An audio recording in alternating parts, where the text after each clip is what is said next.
Selamat siang teman-teman, perkenalkan kami dari kelompok NEM ingin mempresentasikan hasil diskusi kami. Tapi sebelum dari itu, izinkan kami memperkenalkan diri terlebih dahulu. Perkenalkan, nama saya Patra Armandi Saragi. Perkenalkan, nama saya Desna Cinta. Perkenalkan, nama saya Saragi. Perkenalkan, nama saya Desna Cinta. Perkenalkan, nama saya Desna. Biografi Friedrich Lambert. Friedrich Lambert adalah seorang psikolog Amerika yang dikenal melalui karyanya di bidang motivasi kerja dan kepuasan karyawan. Dalam bukunya The Motivation to Work, Lambert menyusun teori berdasarkan wawancara mendalam dengan para karyawan tentang pengalaman kerja mereka. Teori motivasi dua faktor dari Friedrich Lambert pertama kali dipublikasikan pada tahun 1959 dalam buku The Motivation to Work.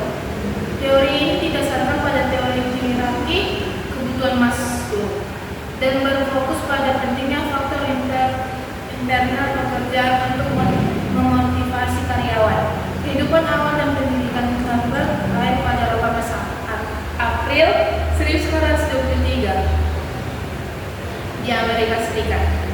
Setelah lulus dari sekolah menengah, ia melanjutkan pendidikannya di B. Teori dua faktor Lambert. Menurut Lambert, adalah dua faktor yang mempengaruhi motivasi kerja seseorang dalam organisasi, yaitu satu, faktor yang menyebabkan ketidakpuasan. Faktor tidak berhubungan langsung dengan kepuasan suatu pekerjaan, tetapi berhubungan langsung dengan timbulnya atau ketidakpuasan kerja, sehingga faktor tidak dapat digunakan sebagai alat motivasi, tapi lebih kepada menciptakan kondisi yang mencegah timbulnya ketidakpuasan. Yang kedua, motivasi seorang untuk keluar dari ketidakpuasan tersebut di dalamnya adalah hubungan antar manusia, imbalan, kondisi lingkungan, dan sebagainya. Faktor-faktor dalam ialah satu, gaji upah dan tunjangan lainnya. Dua, kebijakan perusahaan dan administrasi. Tiga, hubungan baik antara pribadi. Empat, kualitas pengawasan. Lima, keamanan pekerjaan. Enam, kondisi kerja. Dan ketujuh itu keseimbangan kerja dan hidup. Dua, faktor-faktor penyebab kepuasan kerja. Faktor motivator adalah faktor-faktor yang berlangsung berhubungan dengan isi pekerjaan atau faktor-faktor yang faktor motivator memotivasi seseorang untuk berusaha mencapai kepuasan, yang termasuk di dalamnya adalah pengakuan kemajuan tingkat kehidupan dan sebagainya. Faktor ini adalah faktor yang berbeda di sekitar pelaksanaan pekerjaan, berhubungan dengan job atau aspek interistik pekerjaan. Faktor-faktor termasuk di sini adalah satu, kondisi kerja. Dua, hubungan antar pribadi. Tiga, kebijakan perusahaan dan pelaksanaannya. Yang keempat, pengawasan. Kelima, perasaan aman dan dalam bekerja. Menurut Lambert, perbaikan terhadap faktor-faktor ini akan mengurangi atau menghilangkan ketidakpuasan, tetapi tidak akan menimbulkan kepuasan kerja karena ini bukan sumber kepuasan kerja. Prinsip dasar dari dinamika faktor adalah sebagai berikut.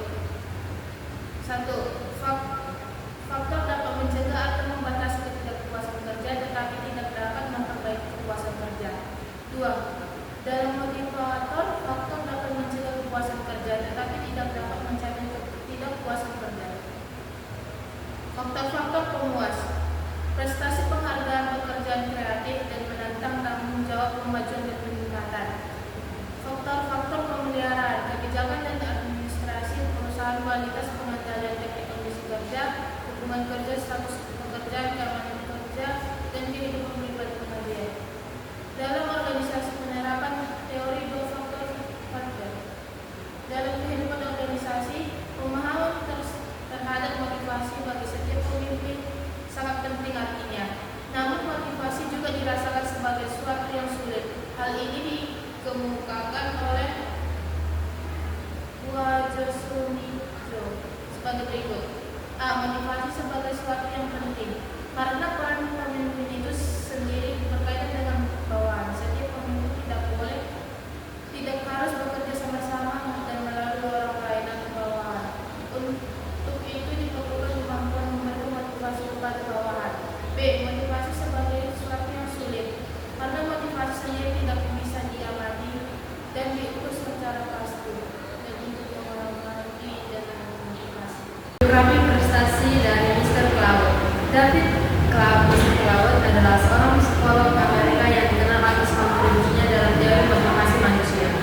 terutama teori kebutuhan. Ia juga dikenal karena mengembangkan metode yang ilmiah untuk mengukur motivasi individu, seperti tematik appraisal test atau TAT, prestasi dan penelitian yang membawa dampak besar dalam psikolog, manajemen dan pengembangan organisasi. 3 kebutuhan motivasi utama yang mendorong perilaku manusia. Yang pertama, kebutuhan akan prestasi. Kedua, kebutuhan akan kekuasaan. Yang ketiga, kebutuhan akan afiliasi. D. Teori prestasi dari Mr. Cloud. Mr. Cloud mengatakan bahwa dalam diri manusia ada 2 motivasi atau motif, yakni motif primer atau motif yang tidak dipelajari, dan motif sekunder atau motif sosial atau motif yang dipelajari melalui pengalaman serta interaksi dengan orang lain. Ada 3 kebutuhan yang dipelajari seseorang dari lingkungan, yaitu yang pertama A. Kebutuhan berprestasi. Orang yang mempunyai dorongan berprestasi yang tinggi akan memperlihatkan ciri-ciri tingkah laku sebagai berikut. Yang pertama, bertanggung jawab sepenuhnya atas perbuatan-perbuatannya. Yang kedua, berusaha melakukan sesuatu dengan cara-cara baru. Yang ketiga, mencari hasil penilaian dari apa yang telah dikerjakannya. Yang keempat, memilih resiko yang sedang menjalani perbuatannya. Menurut Usman, orang yang kebutuhan berprestasinya tinggi mempunyai ciri-ciri. Yang pertama, berusaha mencari umpan balik atas segala perbuatannya, selalu bersedia mendengarkan pendapat orang lain sebagai masukan dalam memperbaiki dirinya. Yang kedua, berani mengambil risiko dengan penuh perhitungan atau menantang dan berwujud, melebihi orang lain, lebih unggul, dan ingin menciptakan yang terbaik. Yang ketiga, berusaha melakukan sesuatu secara inovatif dan kreatif, atau sesuatu yang baru, sesuatu yang tiada tujuannya, banyak gagasan, dan mampu mewujudkan sistem yang membatasi geraknya ke arah yang lebih positif. Yang keempat, merasa dikejar-kejar waktu, pandai mengatur waktunya, yang dapat dikerjakan sekarang jangan ditunda hari esok. Yang kelima, bekerja keras dan bangga atas hasil yang dicapai. Yang B, kebutuhan untuk berafiliasi. Orang yang kebutuhan untuk berafiliasinya tinggi memperlihatkan ciri-ciri tingkah laku sebagai berikut. Yang pertama, lebih suka bersama orang lain daripada sendirian. Yang kedua, sering berhubungan dengan orang lain, misalnya bercakap-cakap lewat telepon. Yang ketiga, lebih memperhatikan segi hubungan pribadi dalam pekerjaan daripada segi tugas-tugas yang ada pada pekerjaan itu. Yang keempat, melakukan pekerjaan lebih giat apabila bekerja bersama-sama dengan orang lain. Orang-orang yang kebutuhan berafiliasinya tinggi bercirikan sebagai berikut. Yang pertama, lebih suka berkomunikasi dan bersama dengan orang lain. Yang kedua, lebih mengutamakan hubungan pribadi daripada tugas kerja. Yang ketiga, bermusyawarah untuk mufakat dengan orang lain. Yang keempat, lebih efektif apabila bekerja sama dengan orang lain. Yang C, kebutuhan untuk berkuasa. Menurut Mr. Cloud mengemukakan bahwa motivasi kekuasaan mempunyai 2 muka, yaitu yang pertama kekuasaan sosial, yang kedua kekuasaan pribadi. Orang yang kebutuhan berkuasanya tinggi memiliki ciri-ciri sebagai berikut. A. Sangat aktif menentukan arah organisasi. B. Sangat peka terhadap pengaruh antar pribadi dan kelompok. C. Mengutamakan prestise. Yang D. Mengutamakan tugas kerja daripada hubungan pribadi. E. Suka memerintah dan mengancam dengan saksi. Menurut Waladau, seseorang yang mempunyai dorongan kekuasaan yang tinggi akan memperlihatkan teori-teori proses, yaitu 1. Teori pengharapan, dari mana teori pengharapan ini bertujuan untuk menjelaskan mengapa seseorang berperilaku tertentu, yaitu karena mereka termotivasi untuk memilih perilaku tersebut. Teori ini menekankan bahwa harapan dapat meningkatkan motivasi. Bahkan jika hasilnya tidak sesuai harapan, teori pengharapan dapat digunakan dalam berbagai bidang, seperti yang pertama, motivasi karyawan, di mana suatu karyawan memiliki motivasi ataupun acuan untuk melakukan pekerjaannya atau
jika atasan Anda tidak ingin memberikannya, maka semua usaha akan sia-sia.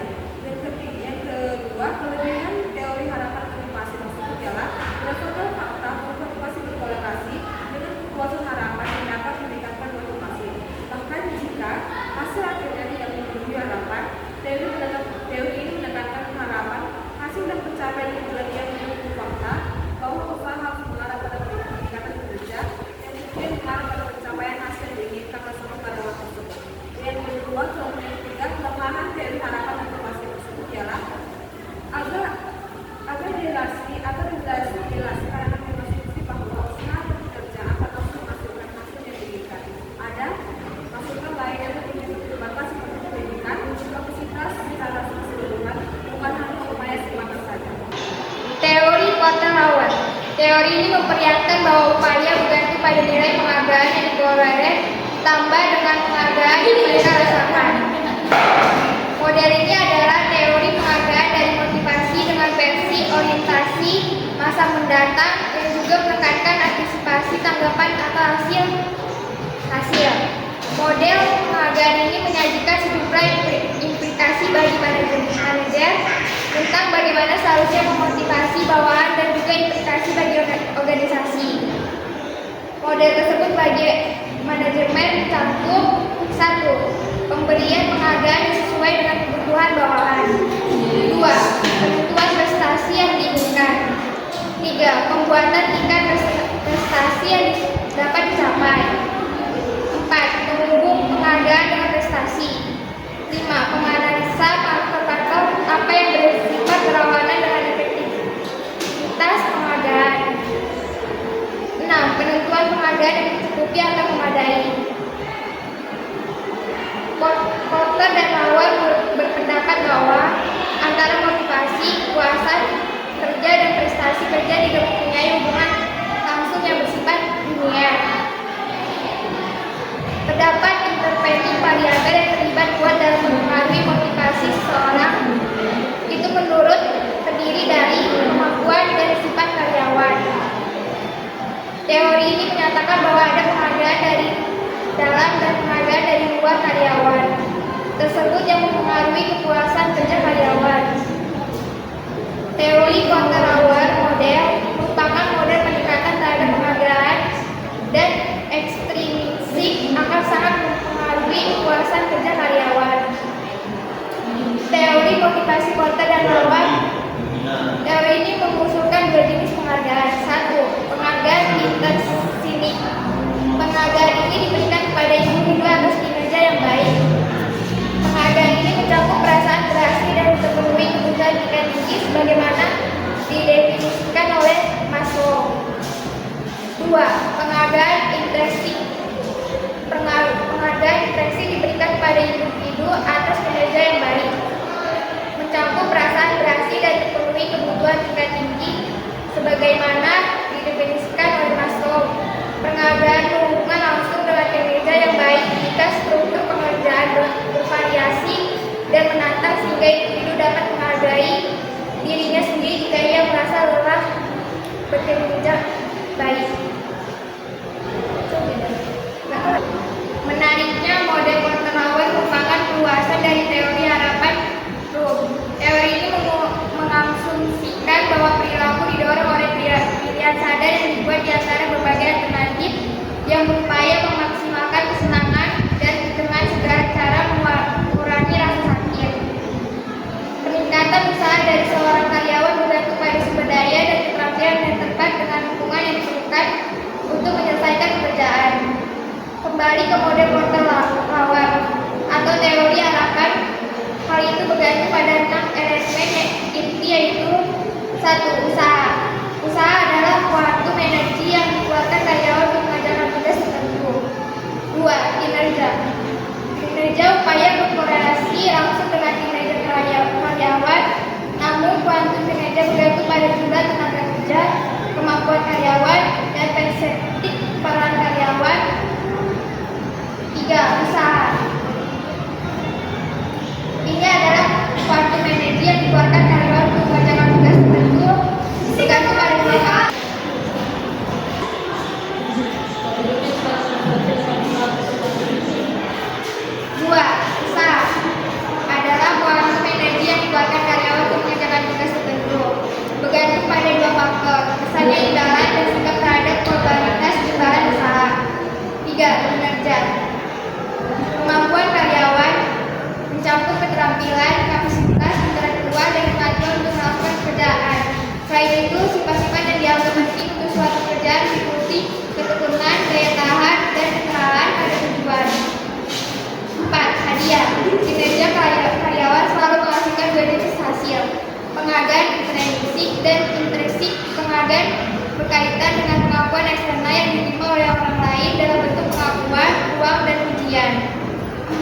nilai hadiah. Sejak awal, alasan karyawan memiliki pekerjaan bergantung pada imbalan yang mungkin mereka terima. Misalnya, calon karyawan yang mencari keuntungan finansial yang lebih besar mungkin tidak menganggap liburan tambahan sebagai imbalan yang menarik. 5. Probabilitas penghargaan atas upaya yang dirasakan. Sebelum karyawan melakukan segala upaya, mereka ingin menilai kemungkinan tingkat upaya tertentu yang mengarah pada tingkat kinerja yang diinginkan. 6. Kepuasan. Perasaan yang dialami sebagai hasil dari penghargaan intrinsik dan intrinsik, namun karyawan cenderung selalu membandingkan penghargaan aktual mereka dengan penghargaan yang mereka rasakan. Selanjutnya di teori keadilan. Teori keadilan adalah kerangka penting dalam manajemen karena membantu pemimpin dan manajer memahami bagaimana persepsi karyawan terhadap keadilan mempengaruhi motivasi, kinerja, dan kepuasan kerja. Berikut adalah pendalaman penyerapannya dalam manajemen. Yang pertama, keadilan sebagai elemen motivasi karyawan. Teori keadilan menjalankan bahwa karyawan termotivasi untuk mencapai keseimbangan antara apa yang mereka kontribusikan dan apa yang mereka terima. Dalam manajemen, ketika keadilan dirasakan, karyawan lebih termotivasi, puas, dan cenderung mempertahankan kinerja yang tinggi. Ketika keadilan dirasakan, ketidakpuasan muncul yang dapat menyebabkan penurunan kinerja, pengurangan komitmen, atau bahkan pengunduran diri. Manajer harus memahami bagaimana persepsi karyawan terhadap keadilan sangat subjektif dan bisa dipengaruhi oleh komunikasi dan transparansi dalam organisasi. 2. Dimensi keadilan dalam manajemen. Teori keadilan sering dijabarkan dalam beberapa dimensi utama yang relevan untuk pengelolaan organisasi. Yang pertama itu keadilan distribusi, berfokus pada kesetaraan hasil atau penghargaan seperti gaji, promosi, bonus. Dalam manajemen hal ini berarti memastikan bahwa hasil kerja karyawan sesuai dengan kontribusi. Yang kedua, keadilan prosedural, menekankan pentingnya proses yang adil dan transparan dalam menunjukkan kepuasan, seperti promosi, kenaikan gaji, atau memberikan bonus. Prosesi yang tidak transparan atau bisa dapat menimbulkan persepsi keadilan meskipun hasil akhir dianggap setara.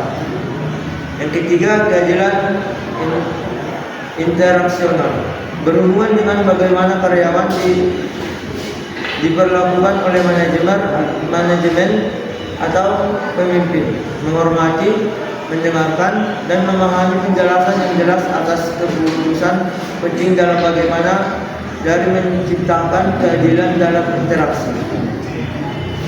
Poin yang ketiga, strategi meningkatkan persepsi keadilan dalam manajemen.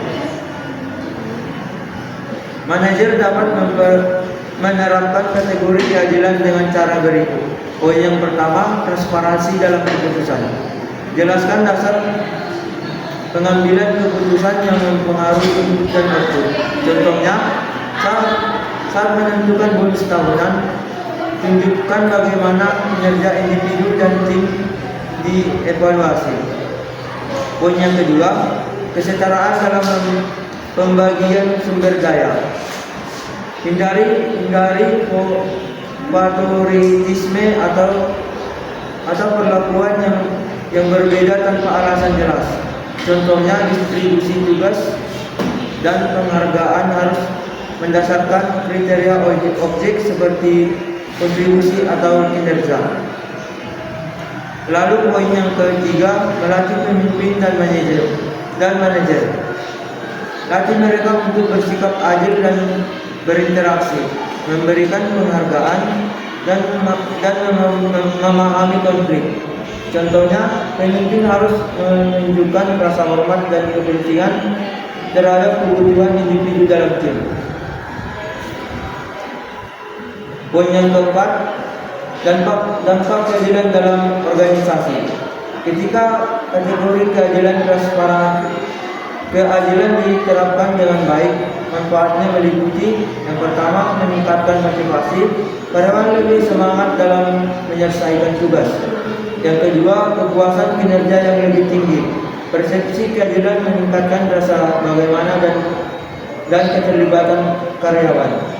Poin yang ketiga, pengurangan turnover. Karyawan cenderung bertahan lebih lama jika merasa organisasi memperlukan mereka secara adil. Poin yang keempat, kolaborasi yang lebih baik. Hubungan antar anggota tim dan antara karyawan dengan manajer menjadi lebih harmonis. Namun, jika keadilan tidak ditetapkan dengan baik, konsekuensinya dapat mencakup yang pertama, penurunan produktivitas, yang kedua, konflik, yang ketiga, tingkat absensi yang tinggi, yang keempat, reputasi buruk.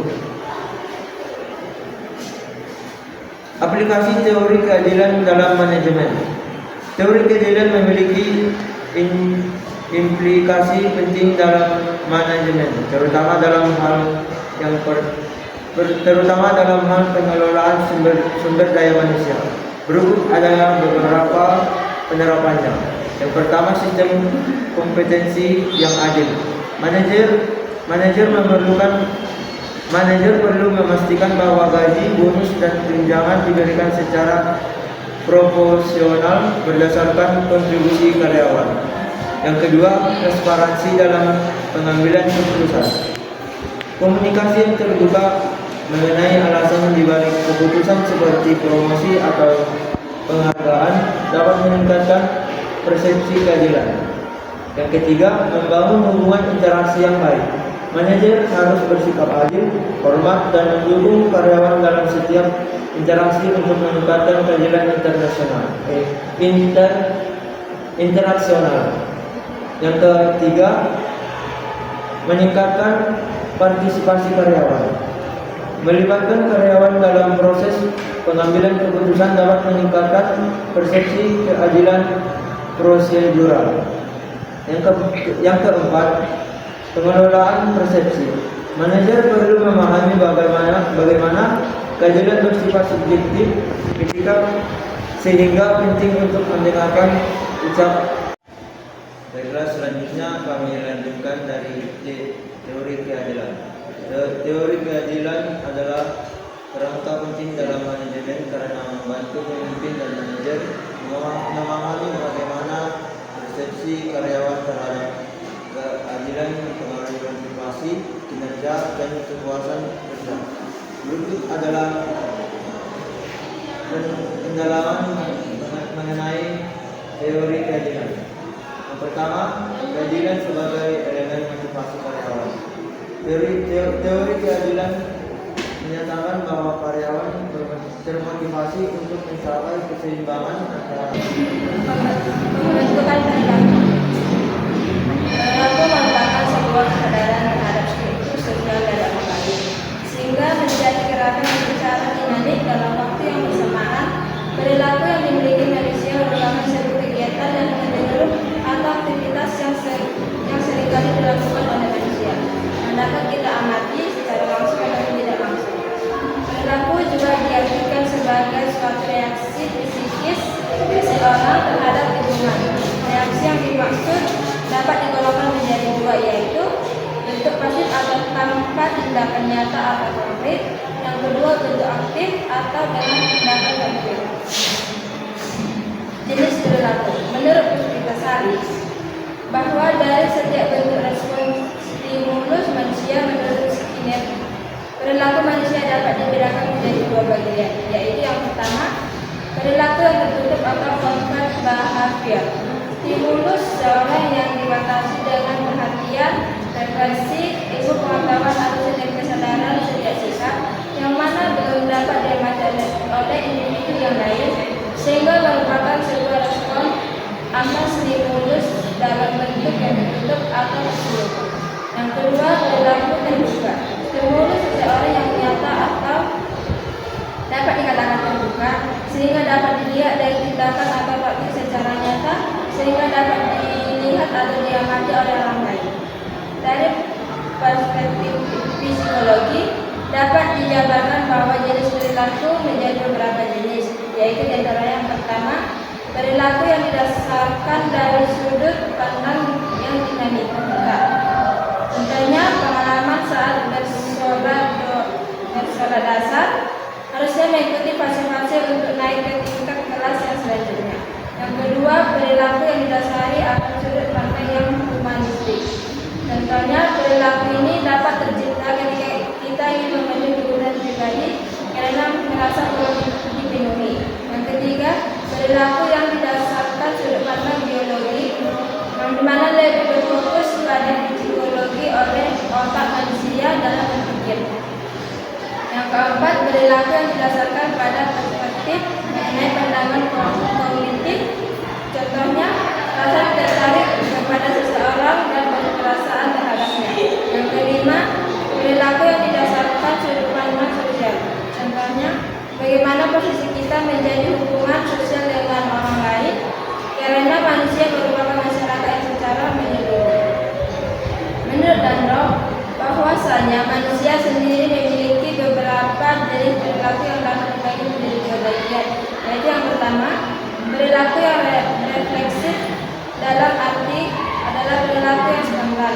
Yang kedua, perilaku yang non-refleksif dalam arti perilaku ini sering diatur oleh kesadaran dan otak sehingga dapat berubah-ubah sesuai kondisi yang diartikan sebagai hasil dari proses belajar. Faktor-faktor yang mempengaruhi perilaku menurut Dunagio ada beberapa faktor yang dapat mempengaruhi perilaku manusia. Yang pertama, faktor genetik atau disebut juga faktor endogen. Faktor genetik atau faktor endogen merupakan faktor keturunan yang sebuah landasan atau konsep dasar dari modal dalam kelanjutan akan perkembangan setiap perilaku makhluk hidup. Faktor genetik sendiri muncul dari dalam diri individu, yaitu pertama, jenis ras. Setiap makhluk hidup pasti memiliki sifat atau perilaku yang khas dan berbeda. Yang kedua, jenis kelamin. Individu antara pria dan wanita pasti berbeda. Dapat dilihat dari jelas bentuk fisik. Yang ketiga, sifat fisik. Lebih berfokus pada bentuk fisik seseorang, karena jika orang yang gemuk dan kurus pasti memiliki sifat yang berbeda dengan orang yang memiliki badan yang atletis. Keempat, sifat kepribadian. Lebih berfokus pada pola pikir, perasaan yang dimana digunakan untuk adaptasi terhadap hidupnya. Yang kelima, bakat. Bawaannya adalah interaksi yang dihasilkan dari faktor genetik sehingga lingkungan bergantung pada bagaimana individu tersebut mengembangkan. Yang keenam, inteligensi merupakan kemampuan seseorang dalam membuat kombinasi sehingga dapat bertindak cepat, tepat, dan mudah tentunya. Yang kedua, faktor terakhir individu atau disebut dengan eksogena. Pertama, faktor lingkungan. Karena lingkungan sendiri hanya berpengaruh dalam mengubah perilaku seseorang dengan cepat. Yang kedua, pendidikan merupakan bagian yang tidak terpisahkan dari proses kehidupan, karena dalam pendidikan pada dasarnya melibatkan banyak pihak, yaitu secara kelompok ataupun sosial. Yang ketiga, agama merupakan tempat mencari akan makna hidup yang terakhir atau penghabisan, karena berpengaruh terhadap kebiasaan pola pikir dan tindakan dalam bertindak. Yang keempat, sosial ekonomi, karena saat bergandeng erat dengan perilaku sosial. Yang kelima, kebudayaan merupakan ekspresi akan jiwa yang dapat terwujud mengenai bagaimana cara hidup dan berpikir serta pergaulan dalam hidup seni, kesusastraan, agama, rekreasi, dan hiburan.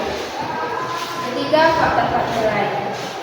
Yang pertama, susunan saraf pusat merupakan sarana dalam menyebarkan setiap pergaulan ke setiap hidup. Yang kedua, perspektif adalah sebuah rangsangan dari panca indera yang mampu membuat kesadaran kita akan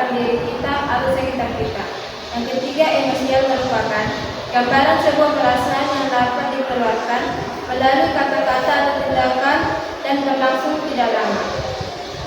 Untuk perubahan perilaku menurut Audinovis, perubahan akan perilaku dapat dilihat dari berbagai macam bentuk perubahan yang akan terjadi. Seperti yang pertama, perubahan akan gaya hidup, perubahan yang lebih terfokus pada subjektivitas, seperti perilaku dapat berubah karena tuntutan lingkungan anak muda dalam bergaul. Yang kedua, perubahan akan pola pikir. Pikir mulai mikir yang lebih jauh ke depan terhadap masyarakat. Yang ketiga, perubahan sosial ekonomi. Dapat dilihat dari masyarakat yang awalnya. Baiklah, sekian dari hasil presentasi kami. Sekarang kita masuk ke dalam sesi tanya jawab. Jika ada yang ingin bertanya, kami berikan maksimal 3 pertanyaan. Baik, saya Presentasi Sinaga ingin bertanya, jelaskan perbedaan antara kebutuhan fisiologis dan kebutuhan psikologis. Baik, saya ingin bertanya, nama saya Rizky lagi. Saya ingin bertanya bagaimana teori pengharapan mempengaruhi motivasi kerja. Saya juga ingin bertanya, perkenalkan nama saya Bina Soekarno. Dalam konteks budaya organisasi yang berbeda, bagaimana penerapan teori Herbst dapat menghadapi tantangan? Baiklah, karena kami sudah selesai diskusi untuk menjawab, di sini kami akan menjawab pertanyaan dari saudari Grace. Yang pertanyaannya, jelaskan perbedaan antara kebutuhan fisiologis dan kebutuhan psikologis. Kebutuhan fisiologis dan kebutuhan psikologis adalah 2 tingkatan kebutuhan dasar manusia menurut Abraham Maslow. Berikut perbedaan antara keduanya. Yang pertama, kebutuhan fisiologis dibagi atas 3. Yang A, kebutuhan dasar dan paling fundamental. Yang B, berkaitan dengan kelangsungan hidup. Yang C, fokus pada kebutuhan jasmani.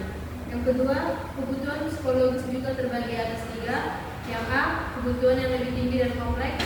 B, berkaitan dengan kebutuhan emosi dan mental. C, fokus pada kebutuhan jiwa.